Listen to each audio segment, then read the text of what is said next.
We're in the third chapter of Yoma, and we left the story of the high priest choosing the two lots, one for each goat. We left this story with a little discursus into the nature of the lots themselves. They were originally made out of box wood, and Ben Gamla made them out of gold. So Ben Gamla made a contribution. And in a minute, we're going to go back to the story of the choosing of the lots. But before that, we are going to go through the stories of other people who either did or did not make a contribution. And as we mentioned yesterday, it's very interesting that the Mishnah of Yom Kippur at a surface level is focused on the, if you like, the ritual of Yom Kippur, all the stuff that we have to do on Yom Kippur. But underneath the surface, the Mishnah keeps on presenting us with conflicts of values, keeps on showing us conflicts of values. And we're going to see, as it makes these little discurses, and we're going to see this as we conclude the third chapter of the tractate. So Ben Gamla made the lots in pure gold. Ben Katin asa 12 dad lakior. Ben Katin made 12 dad. A dad is actually a teat. A dad is a teat, but it's translated here as spigot. The point is, a dad is something that lets liquid out. Ben Katin made 12 spigots for the kior. Now, the kior is translated as laver. Of course, you might say, well, what is a laver? The laver is the vessel of water which the priests used to wash their hands in before they served. Now, we said there were 13 priests that were needed for the Tamid. The one actually that did the Shechita didn't need to wash his hands, but the other 12 did.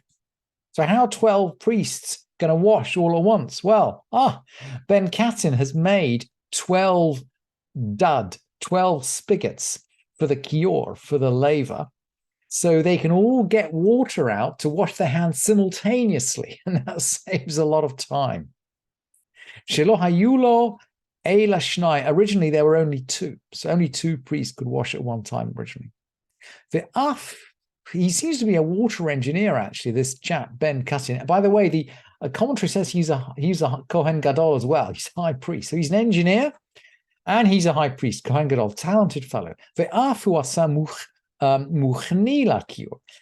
he also made a mechanism, a muchan, a machine for the laver. Shelo yu meimav nifsalim ba'lina. So its water shouldn't become unfit by remaining overnight. We're not quite sure what this mechanism was. It may be something that allowed the laver to be lowered into the cistern overnight.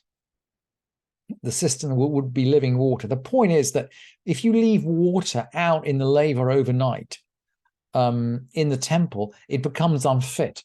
So it has to be just poured out and refreshed the next day. So this mechanism somehow kept the water fresh. Either the whole laver was lowered into the cistern, or perhaps the laver was connected up to the cistern by a pipe, so that the laver effectively had fresh water into it. We're not quite sure which is which, but certainly in some way he connected it up to fresh water so that the water didn't remain overnight.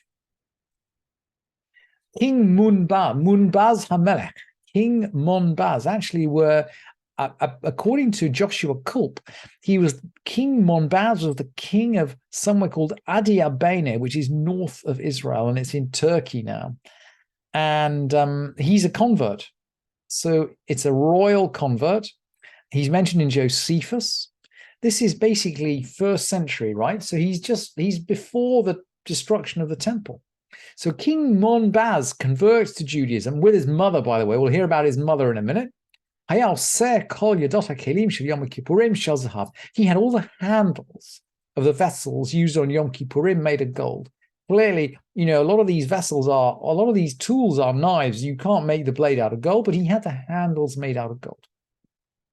Helene, Imor, his mother's called Helene or Helena. Helene, Imor, his mother Helene, she made a golden candelabrum over the opening of the Heichal, the opening of the sanctuary. She also made a golden tablet on which the portion of the sota was inscribed. This is a tricky one. The priest would write out the parsha of the sota onto a scroll, and then he'd of course drop this into the water to erase it.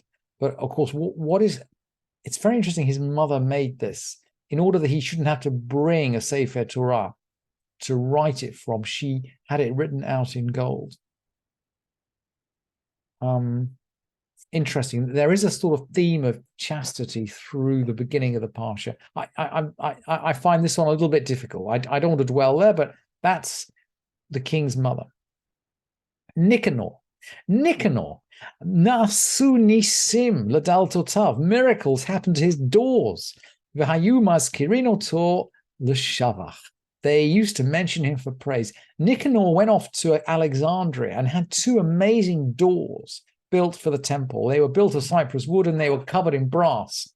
And he's bringing them back on the ship, and there's a storm, and the ship is going to sink, and the sailors actually throw one of the doors into the sea to lighten the ship. Anyway, this is a story told in the Talmud in Yoma. They want us to throw the second door into the sea as well. It's a bit like Jonah. And he ties himself to the door and he says, you're going to throw this door into the sea, you're going to throw me in with it. And the sea calms.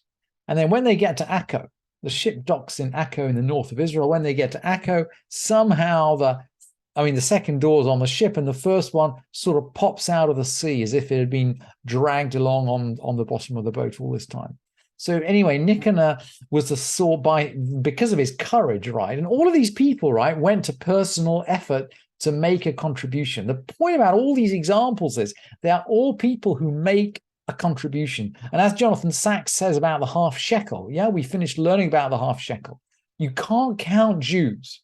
It's forbidden to count Jews, but you can count their contributions. And the Mishnah here is counting the contributions of a certain number of individuals.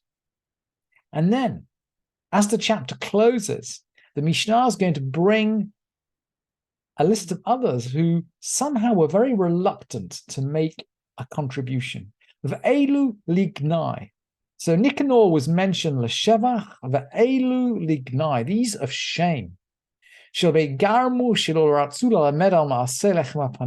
house of Garmu didn't want to teach how to prepare the showbread. We already learned in Shkalim that the house of Garmu was in charge of the showbread.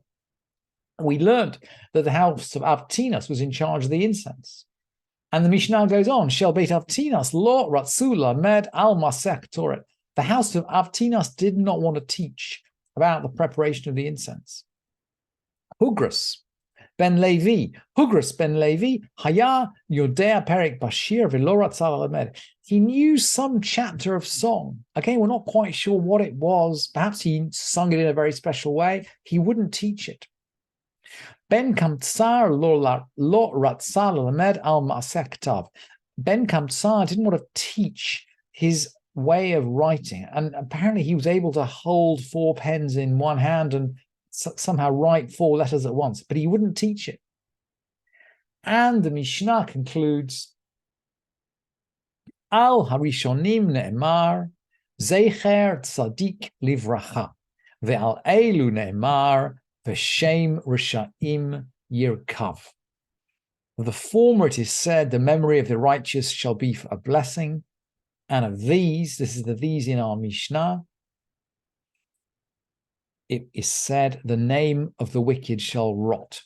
And both of those expressions are from the same verse in Mishlei, in Proverbs, which I just brought on the source sheet. So you'd have that. Zecher tzadik livracha, v'shem rishaim yirkav.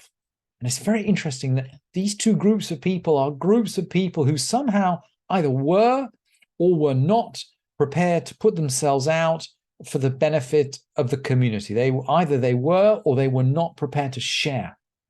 And we've spoken before about the fact that the last Mishnah in the Perek is very often the significant the Mishnah, it's the one that has the punchline. It's very interesting. The punch, as we're going through the Mishnah of Yom Kippur, the punchline of the 3rd chapter is about those people who are prepared to share and those people who are not prepared to share. And with that feeling of sort of yeses and nos, generous and not generous, we now draw the 2 lots, 1 goat for Hashem and 1 goat for Azazel. We're splitting, we're splitting up everything into 2 portions here. And at the beginning of the 4th chapter, we're going to go back to the high priest, Kohen Gadol, Taraf, Bakalpe. Taraf is difficult to explain here. Taraf normally means Taraf Yosef, to be violently torn, basically, to be shaken up by a wild animal. Taraf Bakalpe, maybe he shook it, or maybe he grabbed the lots very quickly so no one could see which one he was taking. I don't know. Taraf, he somehow grabbed the urn very violently, and he brought up the 2 lots. Maybe he shook it and threw them up. And you'll see, by the way, in this part of the Mishnah, that the name of God is not written in the Hebrew text. And the text here, by the way, is consistent with Kaufman, right? Because pretty much, I normally, if there's a doubt, I normally check it for you against Kaufman. So the text here is consistent with Kaufman. And we're not using the name of God. We're saying La Shem, for the name, although I've translated that as for the Lord. On one lot is inscribed for the Lord, and on the other for Azazel. Obviously, on the real lots, they are going to inscribe the name of God. They're not going to say La Shem. Askan biminove rosh beit av mismolo, the deputy high priest on his right, the head of the family of priests that is serving that day, on his left. We've talked about this. Again, it's just like our Yom Kippur, when the Shaliach Tzibur stands with 2 venerable members of the community, one on his right, one on his left, each holding a Sefer Torah. Im shel Shem alav yimino, haskan omer lo ishi kohen gadol, Hagber yiminecha, lift up your right hand. If the lot for the Lord came up in his right hand, the deputy would say to him, my Lord high priest, raise your right hand. So everyone will see immediately which goat is going to be chosen for the chatat, for the Lord. And ve'im shel Shem, alami bismolo rosh beit av, omer lo ishi kohen gadol, hagber smolecha. And if the lot for the name came up in his left hand, the head of the family would say, my Lord high priest, raise your left hand. So they'd show the people immediately which of the 2 lots had been chosen for God. And then the other one is the goat that's going to be sent away. He puts them on the 2 goats. So the 2 goats are standing in front of him on his right and on his left. So he's going to place the right lot on the right goat and the left lot on the left goat. Ve'omer, Lashem Chatat. Now the text of Kaufman actually writes out Yud Yud for the name of God, Lashem Chatat. Although there's a correction mark there, very interesting. As if at one point it said Lashem written Shin Mem, and it doesn't anymore. And he says Lashem Chatat. Rabbi Yishmael Omer, Lo haya tzarich lomar Chatat, Eila Lashem. Rabbi Yishmael says he didn't have to say Chatat. He just says Lashem. And he's really using the name of God here. In other words, he's declaring the name of God as he declares which goat is which. And when the people hear the name of God, because he's pronouncing the name, when the people hear, they react. V'hein onim acharav, baruch shem kavod malchuto leolam va'ed. They hear the name as he's declaring which is which, and they answer after him, blessed be the name of his glorious kingdom forever and ever.